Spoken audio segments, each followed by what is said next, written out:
This supplement is the latest viral health chat. It's called magnesium glycinate, and you've probably heard it mentioned online over and over again. Magnesium. Magnesium is an essential mineral that is involved in more than 300 different processes in our bodies. And apparently, more than 70% of the world population is deficient in it. So supplementing with it is supposed to improve sleep, focus, stress and anxiety, and even cognitive function. So I decided to use myself as the lab rat to test if the claims about the wonderful effects of magnesium are even true. And well, let's say the results were mixed. I'm having really bad cramps in my stomach. I'm trying to optimize every single aspect of my health. In the end, I'm going to share with you practical advice on what works and what doesn't. I usually make purely educational videos, so this is a kind of a new format that I'm trying out. So comment down below if you think I should keep making videos like this. And if you want to see more of them, subscribe to the channel. Let's get into it. So throughout this experiment, I'm going to be tracking my own sleep, recovery, and gym performance to see if magnesium is actually worth taking. But I should say I did make one mistake that almost ruined the entire video. So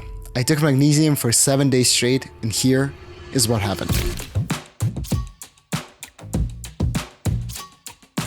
So I decided to go with the most popular form of magnesium glycinate or bisglycinate, and I was super optimistic on day one, smashing down 300 milligrams of magnesium right away. So the recommended daily allowance for magnesium is 420 milligrams, and the supplementation guidelines are usually about in the range of 300 to 350 milligrams. So, I was definitely on the higher end, and the results were already better than I expected. On day one, right after taking the magnesium, I fell asleep way faster than before, and when I woke up, I felt surprisingly well rested. Good morning, y'all. That was some good ass sleep.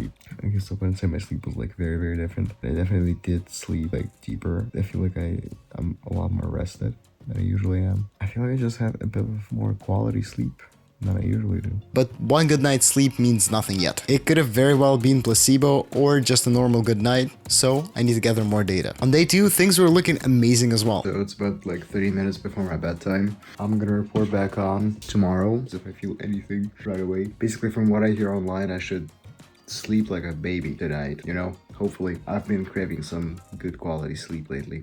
Also, I'm gonna try not to succumb to placebo too much, but honestly, I don't think I should be overthinking this. It's kind of whatever happens, happens. I'm gonna go read a book and enjoy my evening.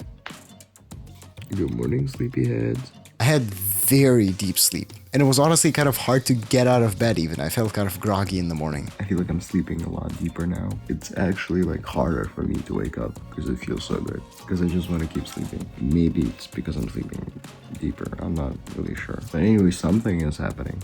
I feel something. And even had some light brain fog for the first 5 minutes. I did sleep deep, but I felt like I slept maybe a little too deep. The feeling was sort of similar to when you're taking melatonin. Today was also a training day. Generally, I think it's too early to tell, but gym performance was great, especially because I'm at the end of my cut right now. So I usually feel pretty shitty in the gym. Well, things are going extremely well so far. Was magnesium really just a magic pill? But then, when my optimism was sky high, day 3 happened.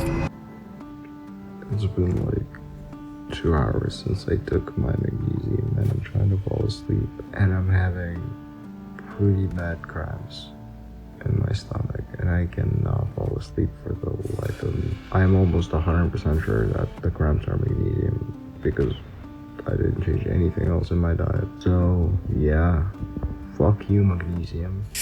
Yeah, it didn't really take long for something to go wrong. I felt like absolute shit the next day because I couldn't fall asleep for hours because of the cramps. My sleep quality has dropped significantly and I only got around 6.5 hours of sleep, which is pretty low for me. Ironically, in a way, magnesium actually made my sleep worse. This did line up with possible side effects of magnesium that I've read about though, but I honestly never thought it would hit me, especially on day 3 of the experiment. I had 2 possible explanations. Either I was taking too much magnesium or the form that I was taking was kind of not sitting right with me. I'm gonna try decreasing the dosage tomorrow.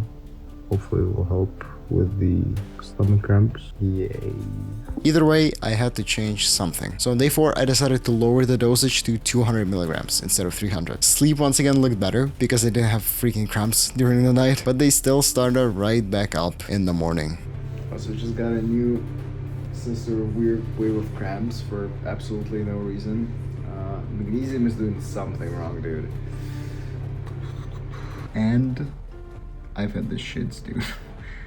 My time with the White Throne has been wild. Although, interestingly enough, magnesium glycinate is supposed to be more stable and it's supposed to be like less gastrically intense, but you know, here we are. My stomach was not happy. At this point, I was honestly considering dropping magnesium altogether if the cramps didn't stop. But nevertheless, I decided to keep going and keep taking the 200 milligrams. Hopefully, I'm gonna feel better tomorrow. And good thing I did. On day 5, after a very good night's sleep, coming in at 98% quality and 7 hours and 45 minutes of time, I felt amazing. All the gut issues and all the cramps seemed to have passed completely. And then something happened in the gym that I genuinely did not expect. I was absolutely crushing it today. I was progressing on the lifts that I was stagnant on before for weeks, since you know I'm in my cut and it's kind of normal for me to stagnate during the cut, but I increased reps on some of the lifts and I increased weight on others. Now, I'm not saying that magnesium caused this directly, but there could definitely be some sort of benefit that I'm seeing here, especially because I was at a plateau for weeks before. But maybe it was just placebo. On day 6, nothing was really different. I had great sleep, but I did notice that it was harder for me to wake up in the morning. I felt kind of groggy and less sharp in the mornings than I usually do, so that might also be a potential side effect of taking magnesium. Also, in the evenings, when I would take the pills, I would feel kind of tired and sleepy already after like 40 minutes. Again, might have been placebo, but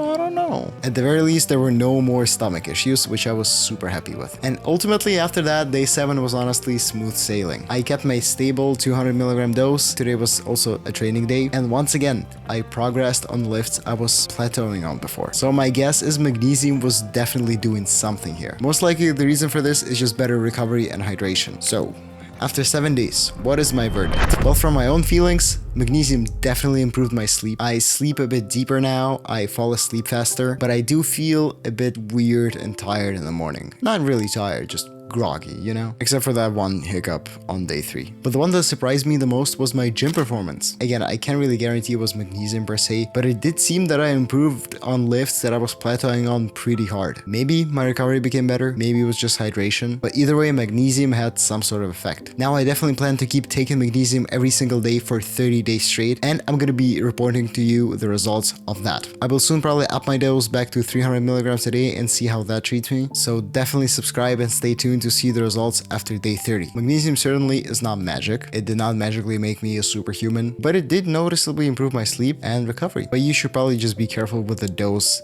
at first. If you enjoyed this video, consider subscribing. I usually make purely educational videos, so if you enjoyed this format, please let me know in the comments, and subscribe and stay tuned for new videos. I love you. Stay strong.